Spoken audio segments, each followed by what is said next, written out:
Hello, everybody. Welcome to another episode of American Grit. Today on the podcast, we are joined by two incredible guests who are at the forefront of addressing the biggest challenge in our nation, and that's mental health and access to alternative modalities. And they're driving some big initiatives here in the state of Texas. And I want to introduce our first guest, Bryan Hubbard. He has spent his career serving the people of Kentucky. He's the former chair and executive director of the Kentucky Opioid Abatement Advisory Commission and has held multiple key leadership roles in state government, including special counsel to the Kentucky Attorney General's Office of Medicaid Fraud and Abuse and Control. Today, he is the director of the REID Foundation's Director Ibogaine Initiative. And our second guest is Logan Davidson. He is the executive director of Texans for Greater Mental Health and the legislative director for Veterans Exploring Treatment Solutions, VETS. Logan has been instrumental in shaping mental health and psychedelic therapy policies in the state of Texas, including the landmark legislation HB 1802, which made Texas the first state in the U.S. to pass psychedelic research laws. Gentlemen, I feel like I've known you a very long time, and I have, because we've been doing this for almost 5 years now. But it's great to get you guys both together on the show. Logan, you and I have worked in the state of Texas on a couple different things. Bryan, we've been supporting you from the time in the opioid abatement in the state of Kentucky and the commission there. And I got to tell you, you two are my favorites of all the people I get to work with out there, right? Because we have a lot of fun, nonetheless, of the things we get to do together. But, I think you guys bring a lot of charisma and a fresh perspective to, the modalities that are at our fingertips that have the ability to deliver effective change at low cost and just gaining access to this stuff. So welcome. And how the hell are you guys? Well, I'll start by telling you what an honor it is to be able to sit and visit with you here at Grunt Style. I think this is our third opportunity to have a conversation with one another. Your support, as well as that of the Grunt Style Foundation for what began in Kentucky that we hope to conclude here in Texas, has been tremendous, and we hope to be able to honor your faith and support with success. It's been an incredible ride, Bryan. I mean, from those early moments that we met on the Capitol of Kentucky, and we were introducing. Oh, man, you had some great guests. They were speaking some really heartfelt impact stories of how Ibogaine has changed their lives and their addictions. To where we are today, man, I mean, you are far more polished in terms of delivering the message, right? And you have the amount of education and information that you have come across and participating in the use of the medicine itself. Right? You are well-rounded now in the subject matter, and you are certainly, becoming the face of Ibogaine in that conversation. And that's fantastic, because there's no other person that would say that is better than you with the bona fides that you have. Thank you. And, the work that's happening in Texas, I'm really excited to talk about. And, that's where Logan comes into play here, right? And, you and I have worked on a lot of things over the years, PACT Act included. And we were just sharing before the show some of the shenanigans with that. And, man, there was some colored past, brother. Yeah, Tim, honor and a privilege to be here for our first ever on-the-record conversation. So I'm sure we can save some of the discussion of shenanigans for some off-the-record conversations from that first meeting on the, in the U.S. Capitol and our time on the steps there to the work in the Texas Capitol. And, now the work continues. What we started in 2021 with House Bill 1802, if we think of this like the space race, that was the small step. Yeah. And what Bryan and I are working on now and what I hope we're going to talk about today is kind of the giant leap forward in psychedelic therapy and also in combating the veteran suicide epidemic, the broader suicide epidemic, and also the opioid epidemic that's plaguing not just Texas, but the entire United States. Yeah. I think between the opioid epidemic and the suicide that's happening, we've got some. It's red alert, man. It's all hands on deck. We got to find ways of doing this. The 2024 veteran suicide report from the VHA came out flat. Right, the unprecedented amount of spending going into suicide prevention has caused zero reductions. In fact, we saw less. It was about a 1% uptick in the total numbers. So I mean, we've got to try something different. And I think it's extraordinarily important to, before we get into the robust conversation of what is happening today in the current legislative efforts, I think it's important to really talk about and set the table of the importance of HB 1802, right? Over the years, because of that, there's been different conversations that have begun from that. But you were on the precipice of in the forefront of getting that done. Tell the listeners why it's so important. Why 1802 is the roadmap for states across the country. Yeah, absolutely. I think first and foremost, HB 1802 came first. So that kind of sets it apart from everything else. And House Bill 1802, for context, passed in 2021, established a state-funded clinical trial for the use of psilocybin to treat PTSD in veterans. And this was incredibly significant for a couple of reasons. The first was that it established the precedent that the government was going to fund this research. That was very important to us when we were passing the legislation. We didn't want the buck getting passed, right? If we were going to, one, spend decades banning this research, and two, incur the cost of sending our troops to war, it's time for us to, accept the cost, comparatively the minimal cost of funding the research necessary to make these treatments available here at home. Two, it prioritized veterans in the research, which was also really key. It was important to us not only that we advance the research, but also that veterans be able to participate in the clinical trials. That way, at least some portion of them were able to access that treatment. When we were passing the legislation, at that time I worked for Representative Alex Dominguez, who was the primary bill author. Our Senate sponsor was Senator Donna Campbell, who's a physician who still serves in the Texas Senate. One of our joint authors was Chairman Dustin Burrows, now Speaker of the Texas House, Dustin Burrows.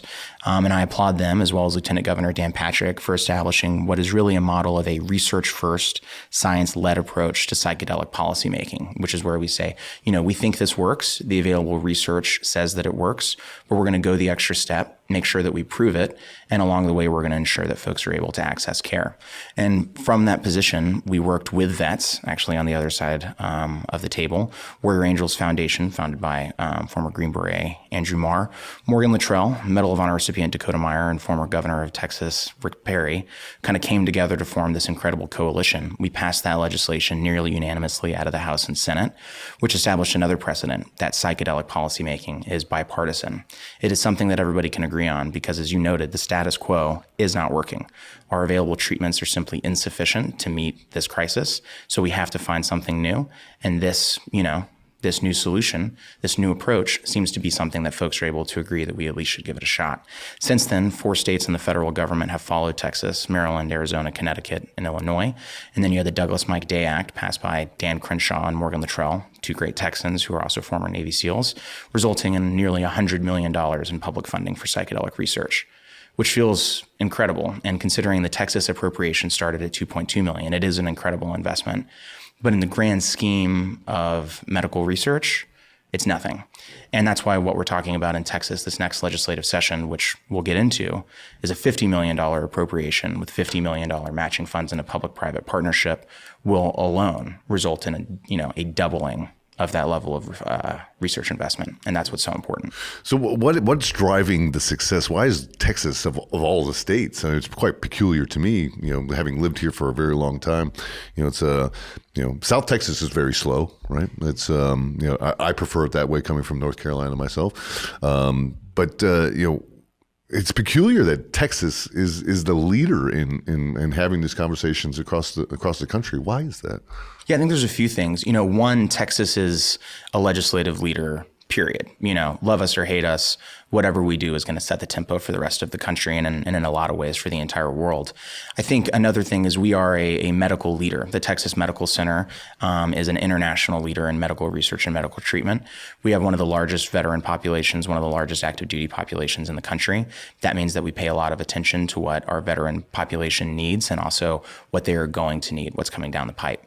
And the final thing I'll say is I think there is a perception, especially by people who aren't from here, that Texas is this purely conservative red state and that conservative means we're going to say no to everything.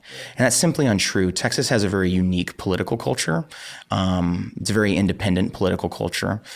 Texas also is unafraid of leadership, especially when leadership in Washington might have failed.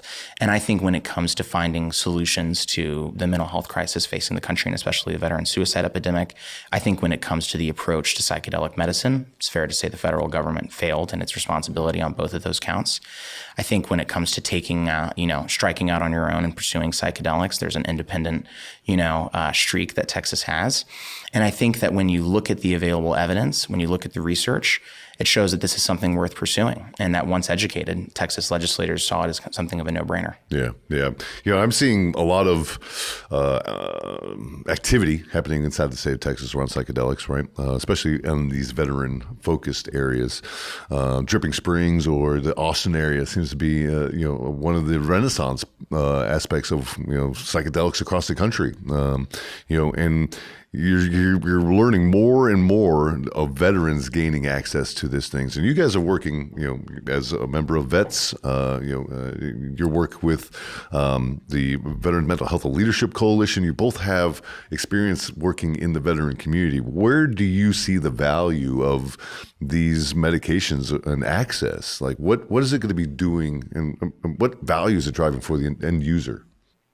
Yeah, I think the biggest value, right, for the end user of having access to these medicines is currently if you have a post-traumatic stress diagnosis or even a major depressive disorder diagnosis, say a traumatic brain injury diagnosis, the available treatments are insufficient. Say, take PTSD, for example, you have slow-acting, low-efficacy treatments available to you, right? The two pharmaceuticals available are both SSRIs. And if you are in crisis, you're looking at a 6 to 8 week lag time for them to work, and they're probably only going to work for 34% of the population.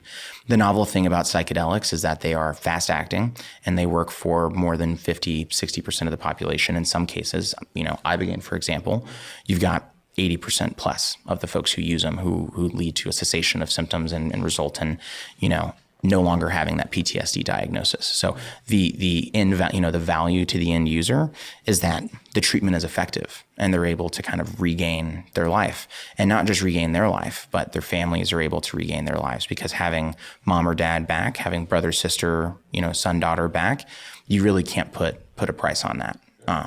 But the government actually can. Yeah. And when the government does, they say, this is a really great bang for our buck. Yeah.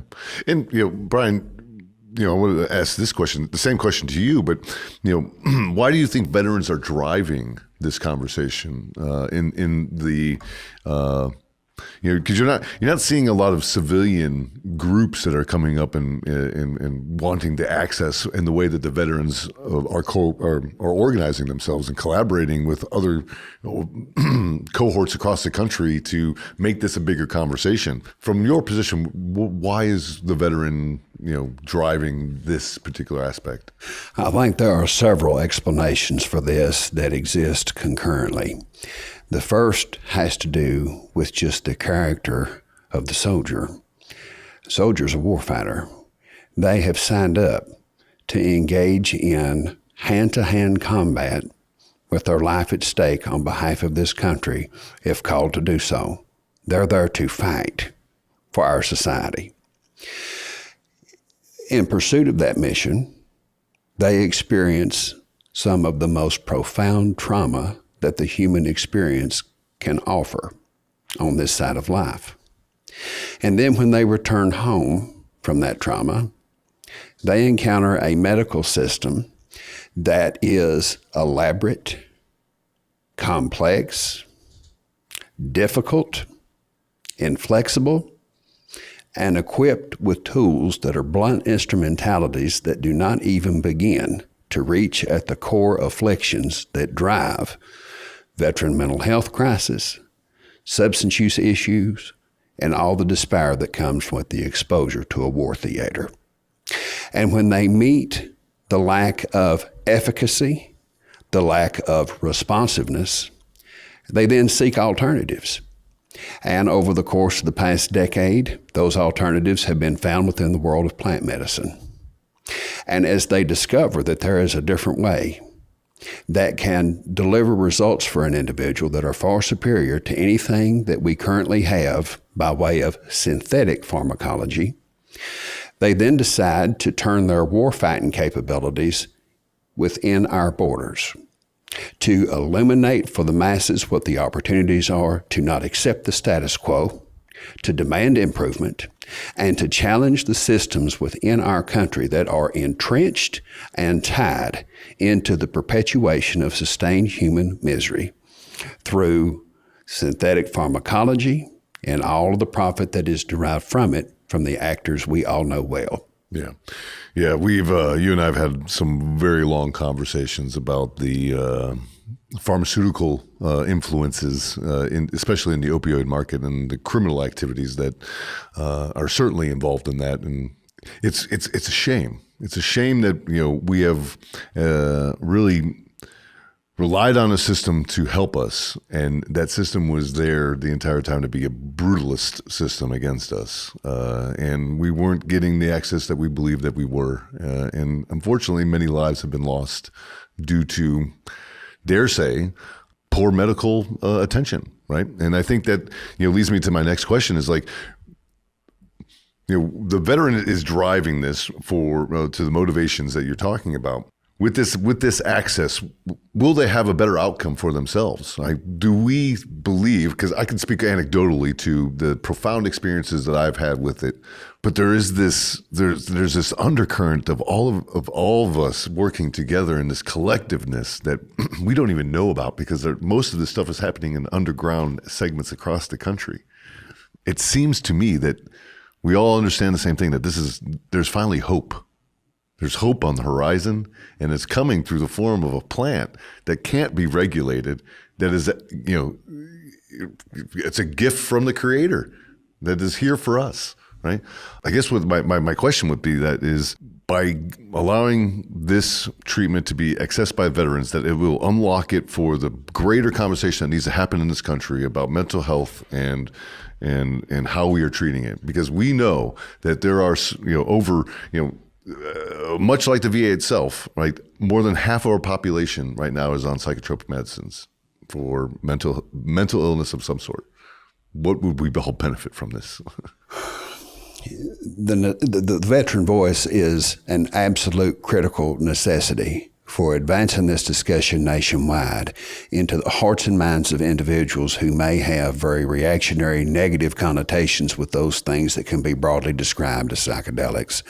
There is near universal respect within all societies, but in particular within American society, for our warfighters, for those who have been willing to make the ultimate sacrifice to keep the rest of us safe, happy, and free. And with that universal respect comes a tremendous amount of moral authority to help direct and guide the society to destinations that are better than where we currently find ourselves. There is an immense opportunity to improve treatment outcomes based on what we understand that various plant medicines can do. There are a variety of ways in which to approach change, and in some areas that needs to be customized to local conditions. And while I ain't from Texas, I am from the South, and I recognize that when we talking to our fellow Southerners who take a much more measured and cautious approach to a number of things, especially related to change, it's important that we recognize that this is an opportunity to make a significant medical advancement, not just for the treatment of mental health and substance use issues, but as it relates to Ibogaine specifically, to develop and breakthrough therapeutic outcomes for conditions that affect the brain for which there are minimally effective treatments. Examples of these include Parkinson's disease, multiple sclerosis, Lyme disease, and as I have discovered through contact with an individual by the name of Robert Gallery, who is a 9-year veteran of the NFL, played for the Oakland Raiders as a lineman for 9 years, had several concussions.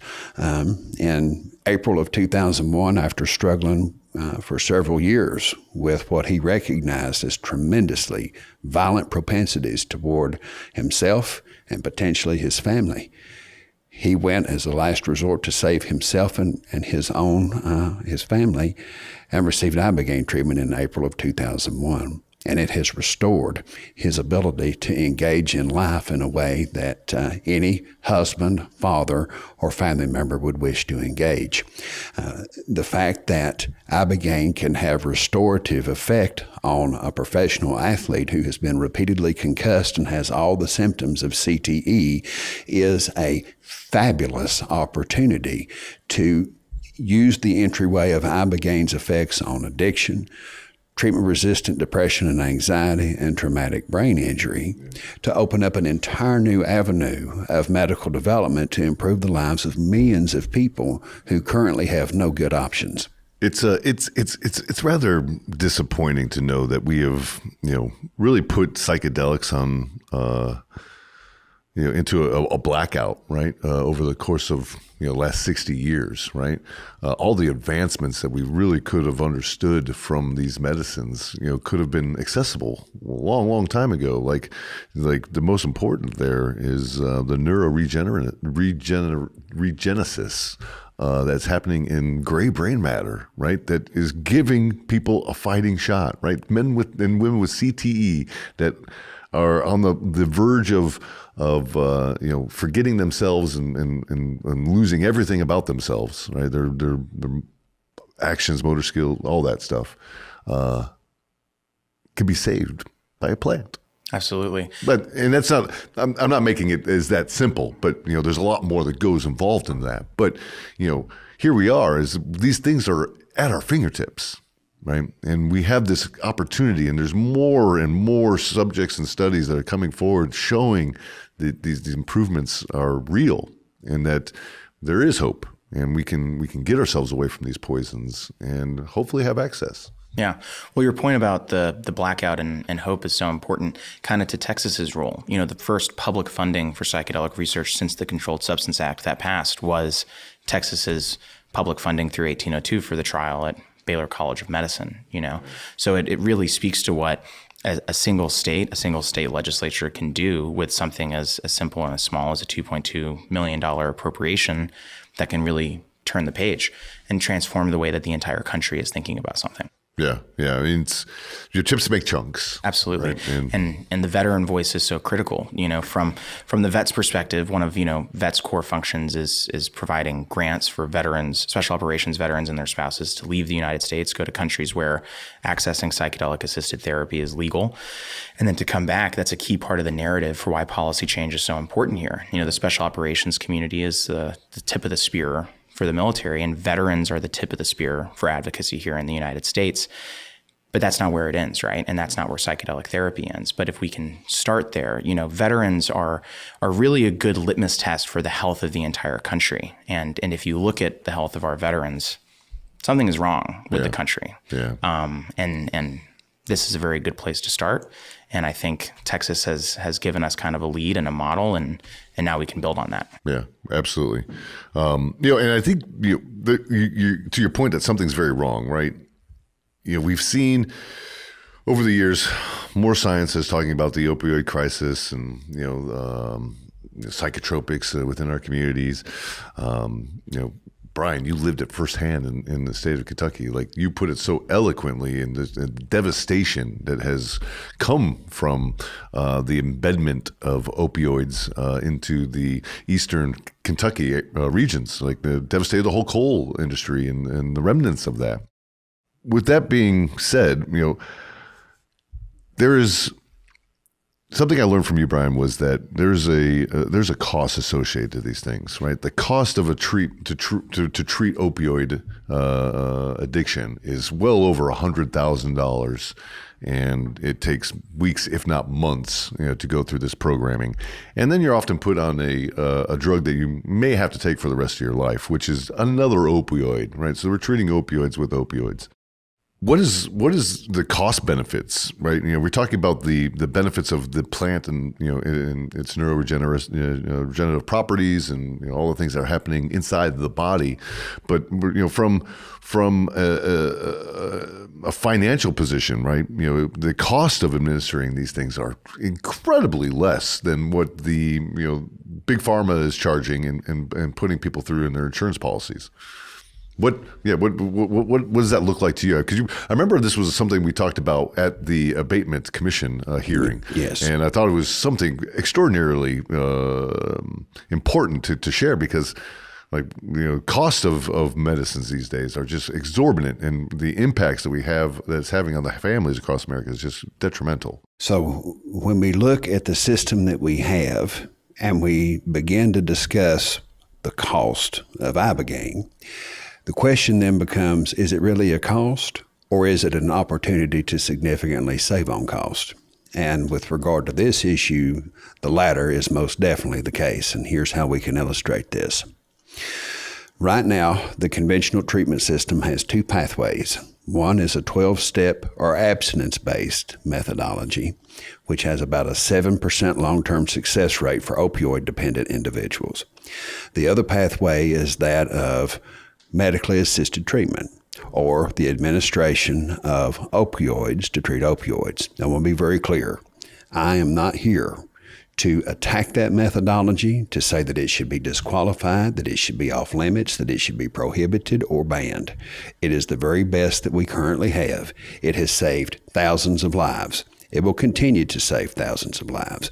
Recovery is an individual journey that is unique to every single person, and what might work for one may not work for another. Having said that, there are realities that come with our existing system, and here are a few. Number one, many of the manufacturers of opioid maintenance medications are the same manufacturers of the opioids themselves. Those who have engaged in the creation and perpetuation of this plague are also those that are cleaning up on the back end with the production and sale of its evidence-based best practices therapeutic. All right, it's just a reality. The other reality is cost. When I was in Kentucky and was running the Opioid Commission, I had served as you earlier noted, Director of the Office of Medicaid Fraud and Abuse Control, and I stayed in the capacity of special counsel for that office after I came to lead the commission. I say that because I was able to access all of the state of Kentucky's Medicaid payment information through what's called the Medicaid Information Management System. And I was privy to de-identified medical data that would spell out to the penny how much each medical service that could be billed under the sun was costing Kentucky's Medicaid program. So we did some number crunching, and what we were able to determine is that the first 120 days of treatment for an opioid-dependent individual who seeks it breaks down this way. The first 30 days is inpatient treatment. That costs roughly $30,000. First 30 days, inpatient, $30,000 Kentucky Medicaid dollars, and this is 2022. 90 days of intensive outpatient treatment. And intensive outpatient treatment is an individual who goes through the process of what they call induction into a Suboxone program, or they enter into a methadone program. And they have to go for 90 days for drug testing 2 to 3 times a week to make sure that they are compliant with medical treatment. So you have the administration of the medication, you have an office visit, you have your analysis, you have lab testing, you have counseling, you have bundled services that are delivered to this individual that are charged as a bundle to the state Medicaid program. And I know I'm getting granular, but this is where the mechanics become important. 90 days of intensive outpatient treatment costs $78,000. So your first 120 days that is aimed at addressing an individual who is in the acute phase of opioid dependency and being treated for that is 120 days and $108,000. That's just to get them stable on the medicine and then hopefully functional enough to go out and start rebuilding their lives with long-term recovery support services, right, which is another $30-some thousand over the course of a year. When we talk about the development of Ibogaine, we are talking about the development of a medication to address the acute phase of treatment. And the potential here is to reduce a 120-day experience to 2 weeks and to reduce cost from $108,000 to, at the high side, $38,000. So we're talking about the savings of roughly 100 days and $70,000 per patient per try. And I say per try because the average number of times someone will go through that initial 120-day treatment phase is 5. So you can take that $108,000, multiply it by 5, and that gets you closer to what the actual cost is. You more than cut that in half, and let's assume somebody has to go through an Ibogaine detoxification process 3 times. You are still less than half of what one trip through, actually, let's see, 3 times, this is why I'm a lawyer, because I can't do math. 3 times $30,000 is about $90,000. So you are just a little over what one trip through the 120-day cycle would cost for 3 separate administrations of Ibogaine to overcome opioid dependency, something that I have never heard anyone of having to do. Yeah. Yeah, that's absolutely incredible. And I would imagine is the precipice of the idea behind the Texas Ibogaine Initiative and what you guys are working within the state here. Now, you spent a little bit of time of talking about the REID Foundation and America's Ibogaine Initiative, and what is it you're really trying to accomplish, right? Because we're talking about opioids, we're talking about suicide, we're talking about access, we're talking about the cost of these things, right? These are all part of the big conversation. What is the REID Foundation's ultimate objective with the Ibogaine Initiative here in the state of Texas and hopefully national? Well, let me give a little contextual history about the REID Foundation, if I may. Its founder is a gentleman by the name of Rex Elsass. Rex had a son named Reid. And Reid, when he was in high school, was exposed to opioids, and he began taking them. And he became opioid dependent. Reid struggled for several years with his opioid addiction, and his father sent him for every form of treatment known under the sun in a desperate attempt to save his life. Rex came to acquire knowledge about ayahuasca and what it could perhaps do to help his son Reid. And they went for an ayahuasca journey in South America. And Rex said that Reid responded beautifully to ayahuasca and that he is convinced that the ayahuasca experience added years to his life. Unfortunately, in 2019, Reid relapsed. And when he relapsed, he did so in coming into contact with fentanyl, and it killed him. He was 26 years old. And at that point, Rex made a commitment to Reid that he would spend the remainder of his days doing everything that he could to help heal those similarly situated to Reid as much as he could, and to launch a foundation that would have 2 missions. Number 1 would be the delivery of music therapy to incarcerated individuals who have substance use issues. Reid was musically talented, and that was a passion of his life, and that was one way to carry forward his legacy. The other mission was to do everything that the foundation could to support the advancement and medicalization of plant medicine so that they could become available to anyone who would choose to select that therapeutic pathway. But the Kentucky project was terminated by the current Attorney General with the demand for my resignation back in December of last year. The very first person that I spoke with after the meeting in which the resignation was demanded was Rex. And he said, listen, you've put in a tremendous amount of work in Kentucky to develop a network of knowledge and support to make this a viable project there. Would you be willing to work with me and the REID Foundation if I were able to open doors for you here in the state of Ohio to see if we could transplant the project here so that it could have the opportunity to thrive? And while the state of Ohio continues to deliberate over the various choices and methodologies that they could use to execute this project, there were other states that remained engaged and active with us, wanting to know what they could perhaps do to replicate that Kentucky project. And for your audience, the Kentucky project was this. We were going to take a small percentage of the state's opioid settlement dollars, 5% or $42 million, and pledge it over 6 years to create a public-private partnership whereby a drug developer would match the state's money for the purposes of developing Ibogaine as a breakthrough therapeutic through the FDA's approval process. If we're going to have a medication that is delivered throughout the U.S. healthcare system to everyone that needs it, especially one that comes with some very distinctive lethality risks, which Ibogaine does, we unfortunately have to work through the bureaucracy that we have that regulates such things. And that means we've got to go through the FDA's clinical trial and approval process to get Ibogaine across the finish line. That was the Kentucky objective. That is the objective here in the state of Texas. And that is the objective that the REID Foundation aims to secure for Texas and for any other state across the country that wants to join the endeavor, which I'm happy to say, leading up to the launch of the Texas Initiative. There were already, in addition to Ohio, 4 other states that were exploring various avenues of delivering either immediate treatment access with a research component or joining the drug development effort. Over the past month, I have had contact from leaders in the states of Indiana, Tennessee, Mississippi, and Washington State, Nevada, and it seems like I'm leaving one out. I think there's West Virginia. Thank you very much, Logan. And I anticipate speaking with some folks in Michigan.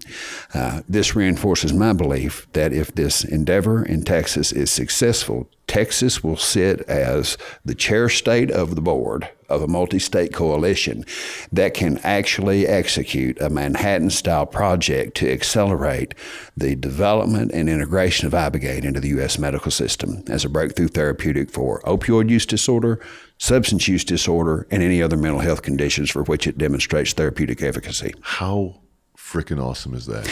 And I have to say, there has to be credit given to the current Attorney General. He made the absolute best awful decision that I've ever seen a person make. And without him having killed this thing for Kentucky, it would never have achieved the national prominence that it appears to now be assuming. Serendipitous. Yes. Thank you, sir. That is fantastic. I love it, right? And I think you framed it the right way, and I want to kick this to you, but Logan, is the Manhattan-style project, right?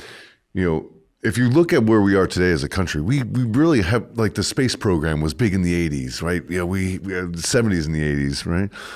We always had something big to be driving towards in this country. We miserably tried to do something with cancer, and that really got nowhere, right? But we have something now that's in front of us that is super exciting, and it's within our grasp.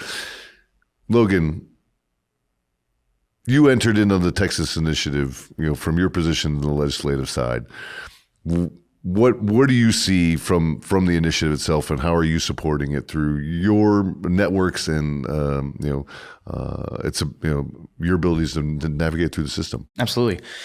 So one of the really exciting things I think about the initiative that makes it a little different and maybe fitting for the times is we've reached a point, where at least up to now the federal government has really struggled to get it done. And so now we have something that's state-driven at a time when states are proving that they can get it done, right? This is Texas. The University of Texas has a motto, what starts here changes the world, right? And we have an opportunity, as Bryan said, for Texas to lead maybe this new Manhattan project. And, coincidentally, the University of Texas has the Charmaine and Gordon McGill Center for Psychedelic Research and Therapy at the Dell Medical School at the University of Texas at Austin. Well Quite done a with mouthful. all that. Yeah, thank you. Wow, I appreciate that. Yeah. Thank you. Which is an institution that could play a really critical role here, in addition to Baylor College of Medicine, in addition to Texas Tech University Health Science Center. And when you talk about, what can happen through legislative relationships, through networks, it's those kind of things. It's the research institutions of Texas waking up and hearing about this and saying, oh, we want to participate in that. So from the role at Texans for Greater Mental Health, which is a nonprofit advocacy, education, and engagement organization, from the role as legislative director at VETS, we are activating a strategy that has been proven through HB 1802, through supporting legislation in California, AB 2841, or the Douglas-Mike Day Act in DC, to put that strategy to work supporting this legislation. Obviously, there has never been anything, at least in the psychedelic space, quite like this before in Texas. This is historic, to build on Bryan's explanation, and we should go back to him to really lay out the Ibogaine Initiative, but we're looking for a $50 million appropriation matched by $50 million in private funds. And this money's coming from the opioid abatement monies won through... Not in Texas. Not in Texas, okay. We'll be, and we can talk a little bit more about that, but Texas has a unique fiscal position compared to the rest of the state.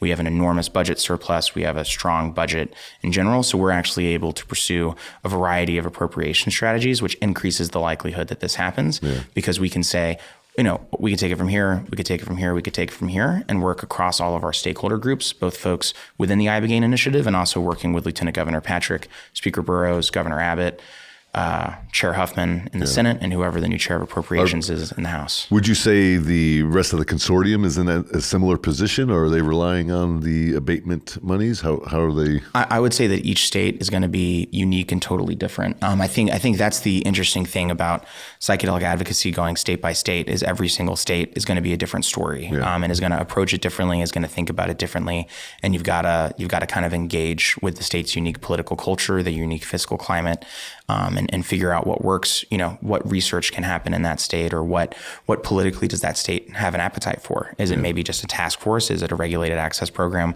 And what makes sense? How we're engaging, what we found here with 1802, we started with a bill and a bill author, a champion who was willing to go to the mat to make it happen.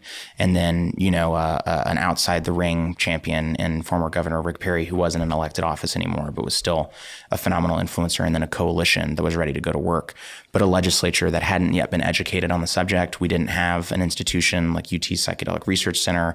Texas was not yet the leader that it is today. Here, we have a legislature that is well educated on the subject relative to other legislatures, certainly. We'll be doing a lot of education on Ibogaine and its incredible treatment potential for TBI, for traumatic brain injury, for opioid use disorder, for other co-occurring conditions like the neurodegenerative conditions that Bryan mentioned. But they're primed. They understand the Texas model and they understand the importance of supporting it. They understand the leadership. We have leaders within the legislature that are ready to support it. And we have a coalition, a very large coalition of veterans groups, of traditional mental health organizations, of researchers, of influencers, of advocacy groups like ours that are ready, I say ready to go to work, that have already been at work, ensuring that this is going to happen. So it's a very different place than we were. I don't want to be overconfident and say that we're starting on third base, right? There's still a lot of work to do, but we've done it before. We know how to do it. And I'm, cautiously optimistic. There's always politics at play, but I do feel we're in a good position. And with Bryan's leadership and his experience in Kentucky, vets leadership across the country, the Veteran Mental Health Leadership Coalition, the REID Foundation, the countless organizations, Baylor College of Medicine, the McGill Center, I really do feel we have something of an army of the righteous working on this, and I would not want to be in our way.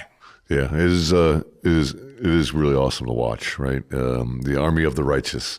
And that leads me to my next question is like, between the both of you fine gentlemen and the work that you're doing, Bryan, I'll start with you. Like, what is driving your passion right now behind this? Because,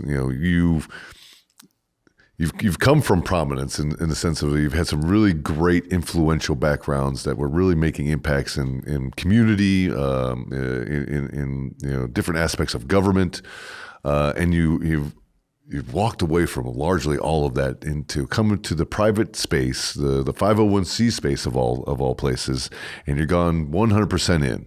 What is driving those decisions, and the passion that's in your belly, man?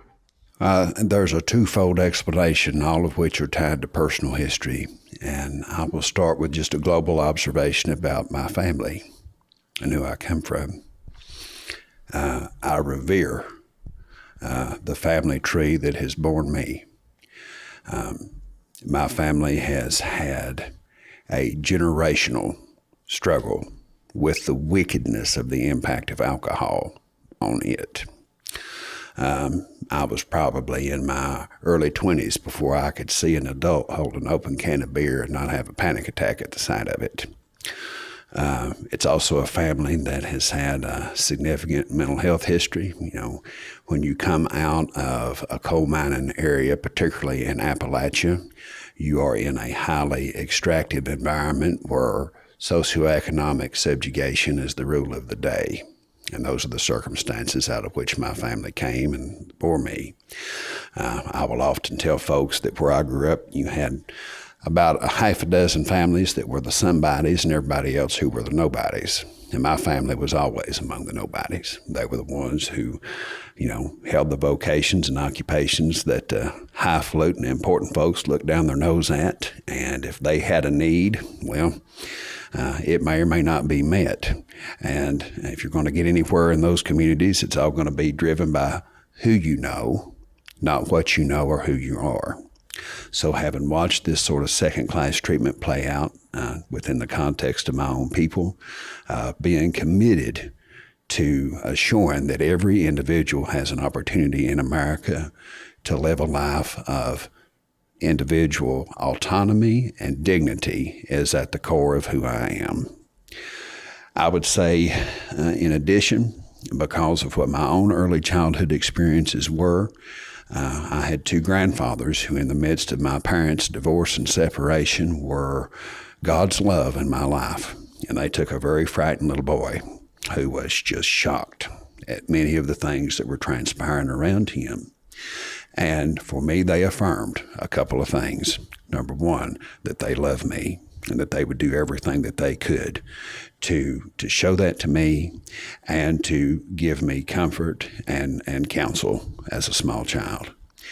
And they would say, Papa loves you, but more importantly, God loves you. And he has a special purpose for your life that you are to achieve. No matter how bad it gets, no matter how scared you are, know that God is with you and never lose faith in his reality. In my opinion, having watched not just the opioid epidemic play out across Appalachia, but the emergence of the general dynamic that is observed as that of the deaths of despair that have played out across America since that trend was coined by the two Princeton economists in 2017, we can tally the death toll of the reality of despair in America. Over the past 4 years, more people have died of drug overdose, alcohol-related disease, and suicide than soldiers died in World War II. Over the past 8 years, more people have died deaths of despair than the United States lost soldiers in World War I, World War II, Korea, Vietnam, and the post-9/11 conflicts combined. Conflicts that were fought out over a period of almost 26 years. At the heart of trauma and addiction is profound spiritual affliction. And unfortunately, over the past 25 to 30 years of American life, every institution that we have historically relied upon to create a sense of shared common purpose, social unity, and an individual significance has failed mightily through a combination of incompetence, corruption, or corrupt incompetence together. We have few opportunities to recenter the spiritual reality of life within American society based on the compromised nature of the institutions that are there to create social cohesion. It is my own personal and individualized opinion that based on what I believe to be the divinely engineered nature of plant medicine, its proper use and availability as an option for an individual who is experiencing despair is the very best opportunity that we currently have to affirm the reality of our individual human divinity and the significance that that gives each of us. And in the absence of that reality is darkness. So whatever I can do to be a servant of light is my honor and privilege to do. Oh, man. Logan, I hate to be the guy that follows up after that. There's nothing quite like going second after the Bryan Hubbard experience. That's right. Yeah, I got involved in this. It's really kind of threefold. I've had my own struggles with mental health, depression, and suicidal ideation, and confronting the insufficient treatments that are available in our existing medical framework, and wanting to find out what is out there that works better. Two, my brother served in the U.S. Army Reserve and deployed kind of at the tail end of high school for me, and then came home. And I saw the impact that had on him, and saw him lose friends while he was deployed, and then saw him continue to lose friends after he came home, and saw the impact that it had on him. And it made the veteran lived experience very close to me, very near to my heart, and became kind of a mission for he and I to work together as we kind of started our political careers. Not that I think either of us ever thought that we were going to work in politics. But the third thing is that, when I got into politics, I got in it to do something about it. I have peers and colleagues that I work with who, I wonder what exactly they're doing in the building, because it doesn't seem like they're there to get things done. And when you're working in legislative politics, you get handed one-pagers every single session, and you go to the same briefings, and 17 to 22 veterans are dying by suicide every day. And then we reassess the estimate, and it's 44 every day. And you look at the numbers on first responders, and I think it's every 11 minutes an American is dying by suicide. 140,000 plus veterans have died by suicide since the global war on terror started. And the numbers are simply unacceptable. And we have to do something about it. And I found myself, fortunately, when I worked for Representative Alex Dominguez in a position to do something about it. When I worked for representatives before him, like John Ray in 2017, to do something about providing PTSD coverage under workers' comp for first responders. And I just kind of threw my whole self into trying to do something to resolve these epidemics, because you start to look around, and if not you, then who?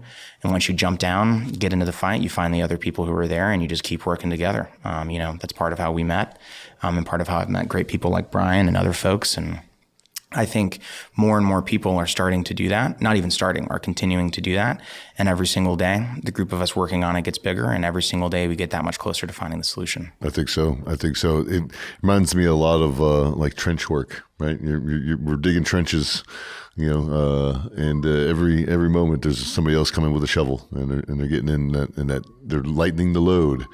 And I think that's beautiful, right? And I think it's, programs like this and all the other conversations that are happening around the United States on this particular subject that is lightening, the reception of this, rather being cast away so easily as it would have 10, 20 years ago.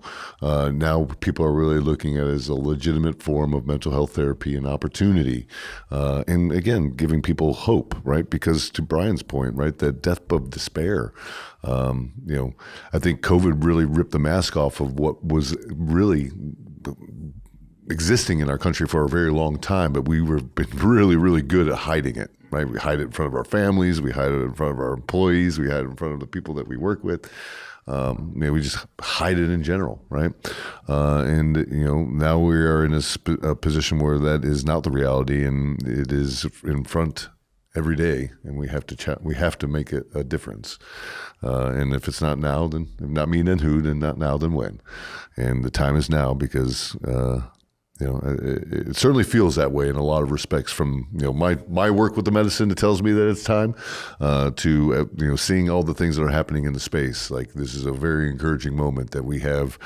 It seems the potential to change our destiny, or at least the course of where we're going right now with mental health treatment in this country. Gentlemen, I want to say, I'm privileged to know you both, right, and the work that you're doing, and I get to work with you guys regularly on these issues, and I will always be there with you, and hope to continue to be an amplifier for your message and the work that you're doing out in the world. If there's anything you would like to share with anybody, the Texas Initiative, how do people at home get involved in a Texas initiative or in an initiative in their state?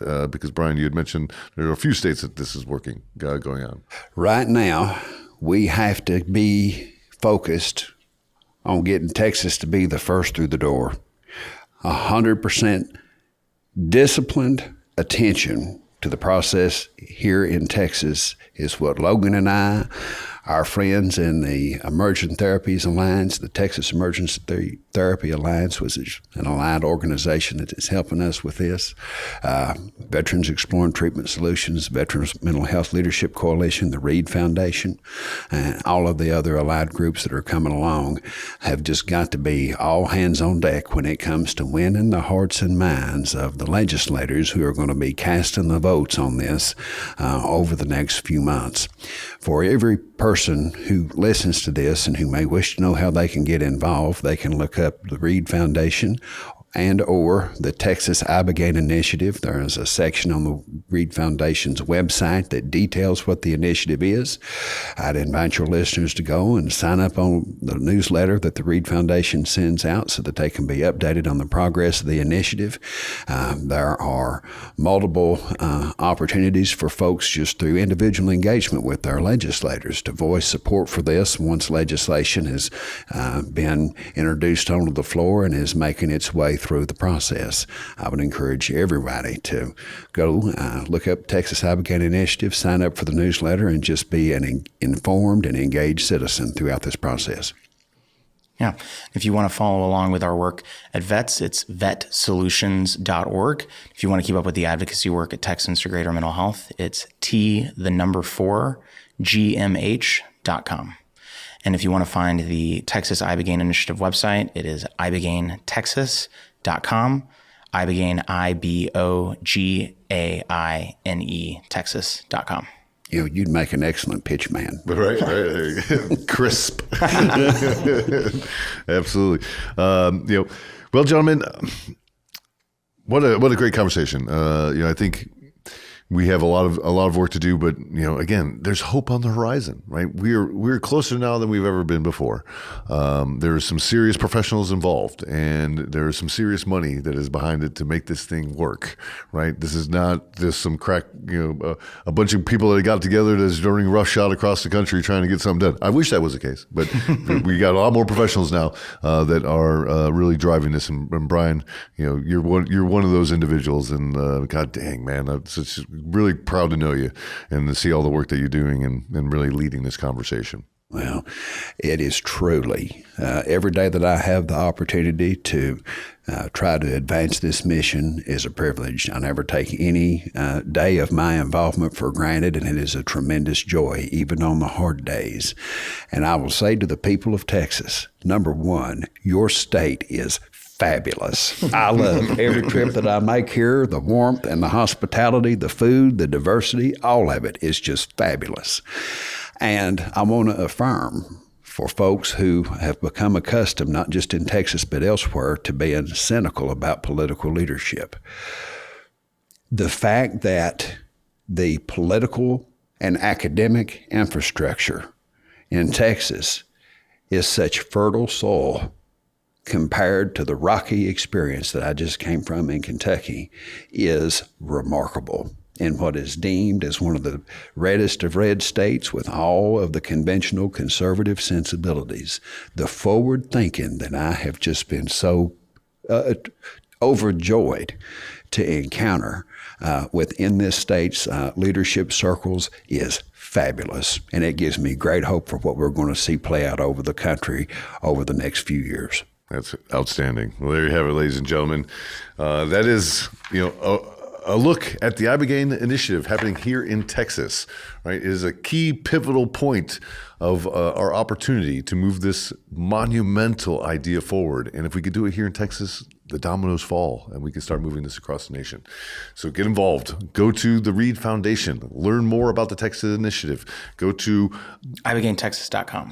Go to ibogainetexas.com and get more information there. There's plenty of information available for you guys. And, Bryan was just on the Joe Rogan show. If you guys want to check that out, fantastic information there as well. So, ladies and gentlemen, we'll see you again soon. We'll continue to report the important subjects here at American Grit and talk about the things that matter to all of you and drive this conversation on veteran suicide into the ground so that we can reduce those numbers in ways that all this money's just not doing. We'll see you again soon. This is American Grit. I'm Tim Jensen.